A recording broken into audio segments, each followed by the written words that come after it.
मोक्ष पाठ्यक्रम में हम आप सभी का हार्दिक अभिनंदन करते हैं। न्याय दर्शन का आधार इस विषय को लेकर के हम आपके सामने कुछ विषय उपस्थापित कर रहे हैं। पूर्व में जैसे आप लोगों ने समझा, न्याय दर्शन के रचयिता और उनके द्वारा रचित जो सूत्र ग्रंथ हैं उनके ऊपर में जो दर्शन की तमाम धाराएं निकली हैं उन धाराओं से आप परिचय प्राप्त किए हैं। इन्हीं धाराओं में अन्यतम कुछ प्रकरण ग्रंथ हैं। उन प्रकरण ग्रंथों का हम विशेष परिचय आज की आज के व्याख्यान में उसे आप जानेंगे। सर्वप्रथम न्याय दर्शन के प्रकरण ग्रंथों के विषय में जानेंगे।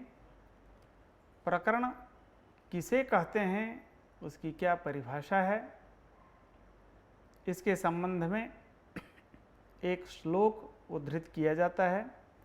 शास्त्रैक देश संबद्धम शास्त्र कार्यांतरे स्थितम आहुः प्रकरणम नाम ग्रंथ भेदम विपश्चिता।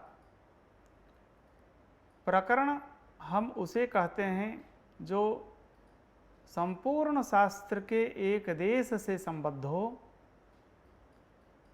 अन्य कार्य में भी उसकी गति हो, ऐसे ग्रंथ को हम प्रकरण ग्रंथ के नाम से जानते हैं। ये प्रकरण ग्रंथ दो प्रकार के होते हैं, न्याय प्रधान प्रकरण ग्रंथ और वैशेषिक प्रधान प्रकरण ग्रंथ।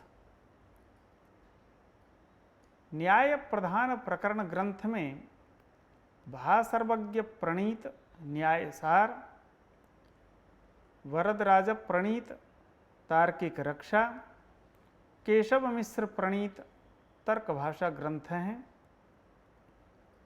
जो प्रमाण को आधार मान करके इन ग्रंथों की रचना करने वाले हैं, इसलिए न्याय प्रधान प्रकरण ग्रंथ कहलाए। इसी प्रकार उदयनाचार्य के द्वारा रचित जो लक्षणावली है यह वैशेषिक प्रधान प्रकरण ग्रंथ है। इसी तरह न्याय लीलावती, जिनकी रचना शिवादित्य करते हैं, तर्क संग्रह अन्नम भट्ट प्रणीत, न्याय सिद्धांत मुक्तावली जिसका अपर नाम भाषा परिच्छेद भी है, इसके रचयिता विश्वनाथ हैं। तर्कामृतम जगदीश तर्कालंकार के द्वारा रचित ग्रंथ, ये वैशेषिक प्रधान प्रकरण ग्रंथ कहलाए। ऐसे प्रकरण ग्रंथ मुख्यतः चार भागों में विभक्त है। प्रमाण मात्र की जहाँ चर्चा हो ऐसे प्रकरण ग्रंथ, जिसमें दूसरा वह है जिसमें प्रमाण और वैशेषिक के द्वारा उद्धृत जो पदार्थ हैं ऐसे वैशेषिकोक्त पदार्थ की चर्चा है, ऐसे भी प्रकरण ग्रंथ हैं।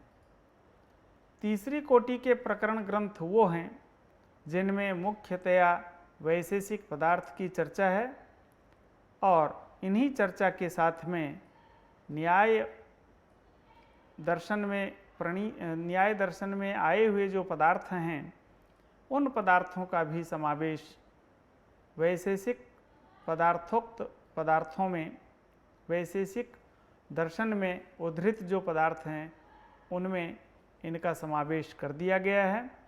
ऐसे ही इस तरह के तृतीय कोटि के प्रकरण ग्रंथ हुए। और चौथे तरह के प्रकरण ग्रंथ वो हैं जिसमें कुछ तो न्याय पदार्थ की चर्चा है और कुछ वैशेषिक पदार्थों की चर्चा है। उभयविध चर्चा मिला करके जो रचना हुई है, ऐसे चतुर्थ कोटि के प्रकरण ग्रंथ मिलते हैं। न्याय शास्त्र की रचना कैसे हुई है, इन रचना का प्रकार क्या है। एक पंक्ति न्याय भाष्य में मिलती है, त्रिविधा चास्य शास्त्रस्य प्रवृत्ति। न्याय शास्त्र की प्रवृत्ति 3 प्रकार से होती है। वह तीनों प्रकार हैं उद्देश्य, लक्षण और परीक्षा। उद्देश्य किसे कहते हैं? नाम मात्रेण वस्तु संकीर्तनम उद्देश्यः। नाम से गिना दिया, केवल नाम की चर्चा हो गई, ऐसे नाम मात्र से वस्तु का जो कथन है उसे उद्देश्य कहा जाता है। जैसे न्याय सूत्र प्रणेता महर्षि गौतम प्रथम सूत्र में ही 16 पदार्थों की गणना नाम मात्र से कर देते हैं। प्रमाण, प्रमेय, संशय, प्रयोजन, दृष्टांत, सिद्धांत, अवयव, तर्क, निर्णय, वाद, जल्प, वितंडा, हेत्वाभास, छल, जाति और निग्रह स्थान, ये 16 पदार्थ होते हैं। नाम से गिना दिए, न उनकी परिभाषा, न उनके लक्षण, न उनके भेद, कुछ भी नहीं यहाँ बतलाया गया है। नाम मात्र से वस्तु का कथन कर दिया गया है। एतावता यह सूत्र उद्देश्य सूत्र के नाम से जाना जाता है। वैशेषिक दर्शन में भी महर्षि कणाद द्रव्य गुण कर्म सामान्य विशेष समवाया भावाः सप्त पदार्थाः ऐसे तर्क संग्रह आदि ग्रंथों में उपलब्ध होता है। और वैशेषिक सूत्र भी है, द्रव्य गुण कर्म सामान्य विशेष समवायानाम शरणाम पदार्थानाम साधर्म वैधर्म्याभ्याम तत्वज्ञानान्निःश्रेयसम्। तो इन सूत्रों में जहाँ पर नाम मात्र से द्रव्यादि का कथन किया गया है, इसे हम उद्देश्य कहते हैं। दूसरे प्रकार है शास्त्र प्रवृत्ति का, वह है लक्षण। लक्षण का लक्षण बतलाते हैं, असाधारण धर्मो लक्षणम। किसी भी वस्तु में उसमें रहने वाला जो असाधारण धर्म है उसी को हम लक्षण कहते हैं। जैसे शासनावत्वम गौर लक्षणम। गौ में रहने वाली जो शासना है, वह शासना उस गौ का असाधारण धर्म है, इसलिए शासना ही गौ का लक्षण है। लक्षण में कुछ दोष मिलते हैं। वह दोष 3 प्रकार का होता है, अव्याप्ति, अतिव्याप्ति और असंभव। अव्याप्ति हम उसे कहते हैं जो लक्ष्य के एक देश में रहने वाला हो, संपूर्ण लक्ष्य में जो नहीं रहे, एक देश में केवल रहता हो, उसे हम अव्याप्ति दोष कहते हैं। जैसे गौ कपिलत्वम, कपिल रूप वाले को हम गौ कहते हैं। एतावता जो अन्य रंग की गाय हैं उसे हम गौ नहीं कह पाएंगे, जबकि वह भी गौ है, इसलिए यह लक्षण अव्याप्ति दोष से दूषित है। अतिव्याप्ति जो दोष है उसका लक्षण है लक्ष्य वृत्तित्वे सति अलक्ष्य वृत्तित्वम। लक्ष्य में भी रहे, लक्ष्य के साथ अलक्ष्य में भी रह जाए, ऐसे को हम अतिव्याप्ति बोलते हैं। जैसे श्रृंगित्वम गौर लक्षणम, सींग वाली को गाय कहते हैं। गौ में तो सींग है, गवेतर जो महिषादि हैं उसमें भी श्रृंग के विद्यमान होने से यह श्रृंगित्व रूप जो लक्षण है गौ का, वह अतिव्याप्ति दोष से दूषित हो गया। इसी प्रकार तीसरा दोष है असंभव, लक्ष्य मात्रावृत्तित्वम।